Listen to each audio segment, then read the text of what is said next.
Well, one of the keys to the Kentucky Derby every year is the pace. How fast are they going to go early? Because if they go slow, it's great for the horses who are up front. If they go fast, it's great for the horses that want to come from off the pace. And Journalism sits mid-pack and then closes. Sovereignty, your second choice, is a deep closer, wants to come from off the pace. Sandman, a deep closer, wants to come from off the pace.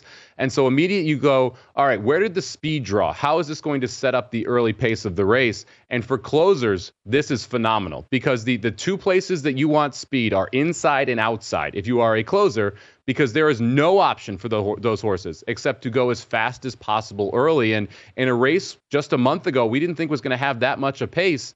Now sits with the 1-horse Citizen Bull, the 4-horse Rodriguez, the 5-horse American Promise, the 12-horse East Avenue, and the 20-horse Owen Almighty, all who want the front. That means we're going to see a very, very quick pace.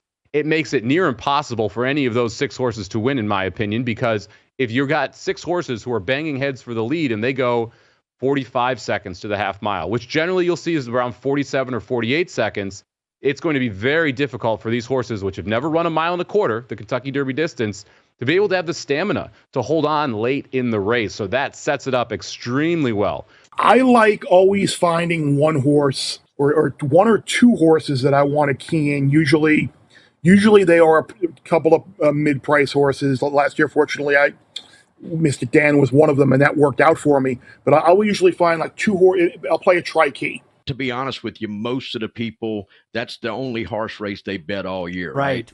But Journalism, 3-1, he's going to be the odds-on favorite. They're going to bet that. But I like this horse, Luxor Cafe. He's a Japanese horse. He's undefeated. I think he's 3-0 as a 3-year-old, and I think he's won his last 4.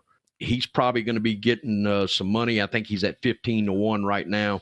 That number probably won't hold up. Anytime in horse racing, when you have a favorite that you think is going to get bet pretty hard and you do not like that horse, take shots, go with long shots, look around and find value. That's what makes horse racing a little bit different and in some cases a little bit better than other sports, because if you find a short price you don't like in other sports, you just have one other option. Where in horse racing, you've got several options here. So I think that the Journalism being the favorite is going to be a horse that's going to be very difficult to beat. He is a horse that can, a lot of times in the Derby, you're so pace dependent on if you're a dead closer that needs a fast pace up front, or are you a speed horse that's going to get worn out by other pace presence up front.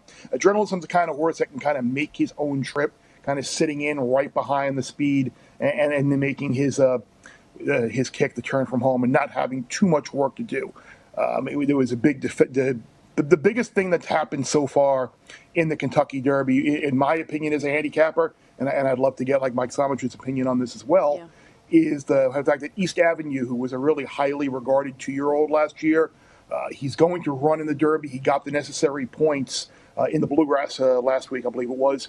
So East Avenue is a horse that's going to add a little bit more speed up front. So you're not going to have a Bob Baffert horse loose on the lead. You're not going to have other sprinters potentially stretching out loose on the lead. So it's going to ensure a fast pace, and that's going to help horses from off the pace. Like right now, like me, my dummy self, like you could tell me I'm going to box like Journalism in one spot in the exacta and all on the other, and hope for a long shot in the other position.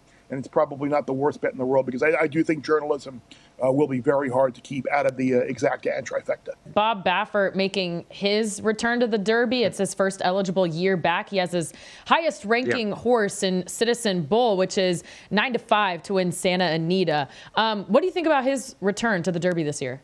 Well, it's certainly going to shake things up, right? That's going to be a big narrative on the NBC telecast and all the lead-in and the national media who are there. Baffert suspended the last 3 years because of a medication infraction involving Medina Spirit, who won in 2021 and then had the race taken away after testing positive for a banned substance. So Baffert hasn't been back to Churchill Downs with a Kentucky Derby contender. But after they lifted the ban late last year, he got a start in Barnes, one of the horses running in the Santa Anita Derby, at Churchill Downs. He sent him flew from California to Kentucky to run in a maiden race, which is for horses who had never won before. So he got his actual first victory at Churchill Downs. If Barnes gets back, he'll be a horse who's already run there. Thanks for watching, but don't let the betting insights end here. If you want an extra edge this football season, you can get a month of VSiN Pro right now absolutely free. That means access to our betting insights, analysis, and tools like our betting splits at zero cost to you. Click the link in the description to sign up.